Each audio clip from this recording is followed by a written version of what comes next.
Hello students, welcome to Standard 8 Science online class. Students, in our today online class, we are going to learn the new lesson force and pressure. And also we are going to learn the concept of force and its effect, thrust and pressure, characteristics of atmospheric and liquid pressure, Pascal's law in day-to-day life, application of surface tension and viscosity, friction in rest and motion, way of increasing and decreasing friction, and then solve numerical problems related to the force and pressure. Students, we see many objects in our daily life. Some of them are moving and some of them are at rest. See here in this picture, a ball is at rest. So when we kicked the ball will start move. Similarly, when we push or pull objects which are at rest. So here the ball is at rest. When we push or pull, they begins to move. So this push or pull is called force. So simple definition for force is nothing but push or pull is called force.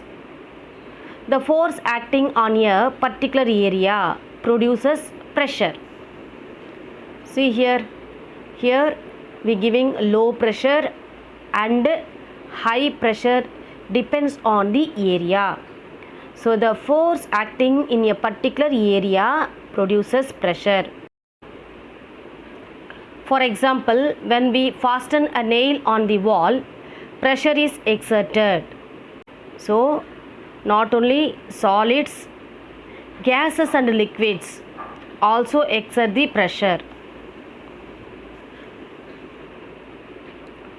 Students, pressure exerted by liquids and gases finds wide range of application in different fields. First one is hydraulic lift. See here, this is a picture to show the hydraulic lift. When we give less force, it will give high energy, and also hydraulic brake. So these two are works under the liquid pressure. So like this, in this lesson you will study about force and pressure. And also you will also study about surface tension, viscosity and friction. Students, in this lesson you will study about force and pressure. Also study about surface tension, viscosity and friction.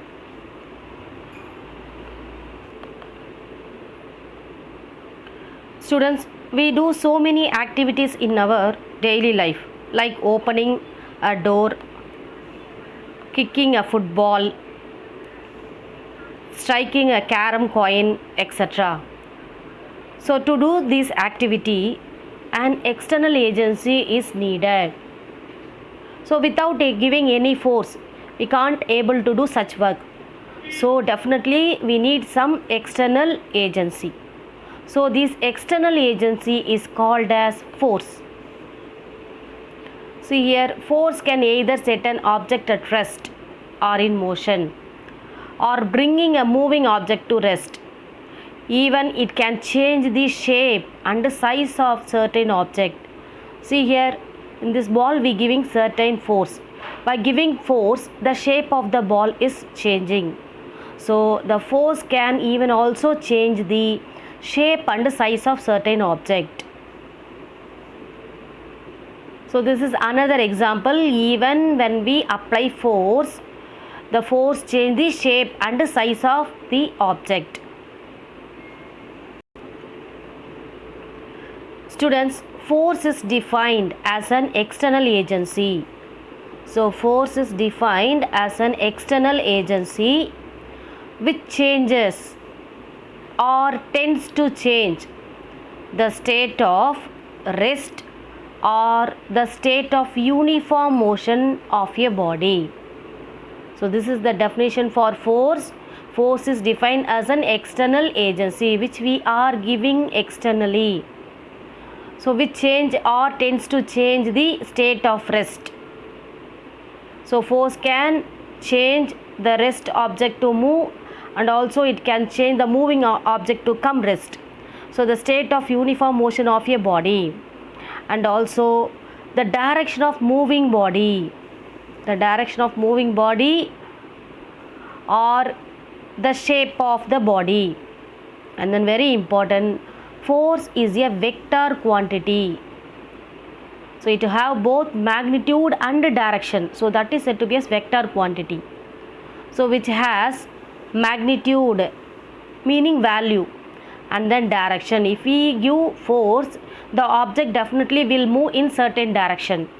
So force is a vector quantity, and it is measured by a unit called Newton. Very, very important. One more question. Force is measured by a unit called Newton or capital N. Our next topic is effects of force.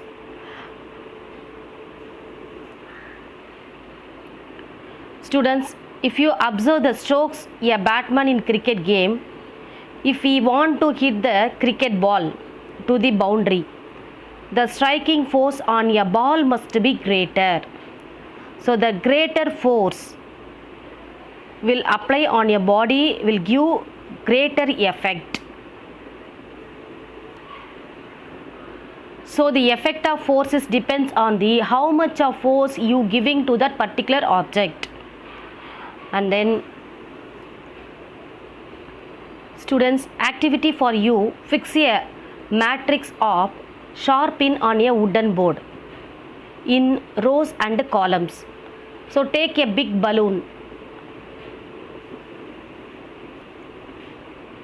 and place it gently over the pins and place a small book on the top of the balloon.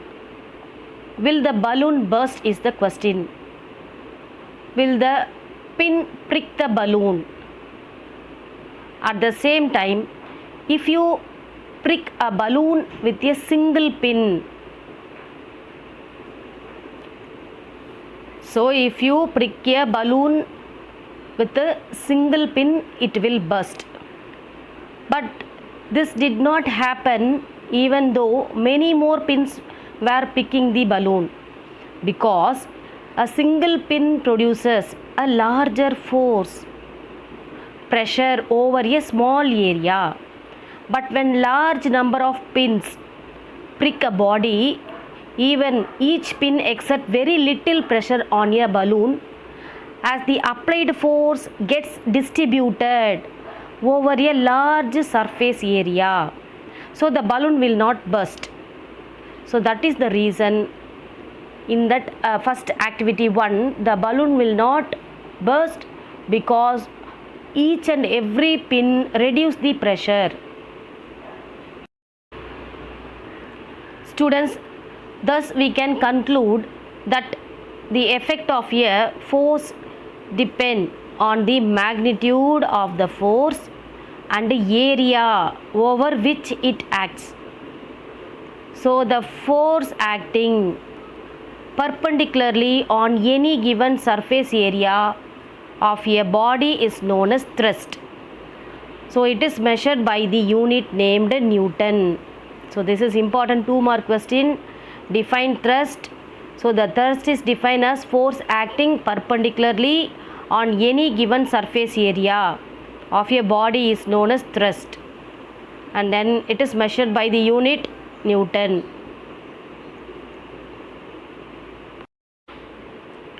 Students, our next important topic is pressure.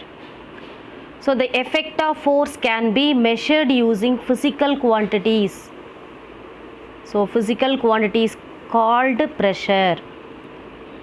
So it can be defined as the amount of force or thrust acting perpendicularly on the surface area of 1 square meter of a body. So this is very very important 2-mark question. Define pressure. The effect of force can be measured using physical quantity called pressure, and then it is defined as the amount of force or thrust acting perpendicularly on the surface area of 1 square meter of a body. Here they given pressure equal to thrust or force divided by area. So P equal to F by A, and then SI unit of pressure is Pascal, named after the French scientist Blaise Pascal. The SI unit of pressure is Pascal because named after the French scientist Blaise Pascal. So 1 Pascal equal to 1 Newton per meter square. Pressure exerted by a force depends on the magnitude of a force and the area of contact. Students, let me explain the first problem. The average weight of an elephant is 4000 Newton. The surface area of the sole of its foot. Sole is nothing but soft cushion-like part in feet of elephant. So is 0.1 meter square. Calculate the pressure exerted by 1 foot of an elephant. So average weight of the elephant equal to 4000 Newton. And then weight of one leg equal to force exerted by one leg, because we know that elephant have 4 legs. So 4000 divided by 4. Then we will get value for one leg, that is 1000 Newton. And then area of the sole of 1 foot equal to 0.1 meter square. We know that the formula to calculate pressure is force by area. Pressure equal to force by area. So unit for force is Newton and a unit for area. So area is calculated from length into breadth. So unit for length 1 meter and a unit for breadth 1 meter. So it will calculate as meter square. To cancel the decimal, we have to multiple and divide by 10. So here if we multiple, the value will change as 10, and if we divide, 0.1 is changed into 1. So the answer will get us 10,000 Newton by meter square. And then we going to convert the value into power. So 10 to the power of 4 Newton per meter square is the answer. So the pressure exerted by one leg of the elephant is 10,000 Newton on 1 square meter.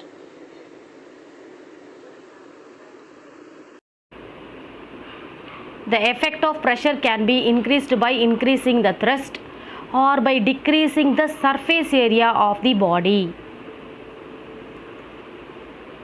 So in this picture, axe, nail, knife, injection, needle, bullet, etc. are having sharp, fine edges so as to exert a large pressure on a smaller area of the body in order to produce maximum effect. Students, examples: more number of wheels. So in this picture, more number of wheels are provided for a heavy goods carrier for decreasing the pressure, thereby increasing the area of contact on the road. And then broader straps are provided on a backpack for giving less pressure on the shoulder by providing a large area of contact with the shoulder.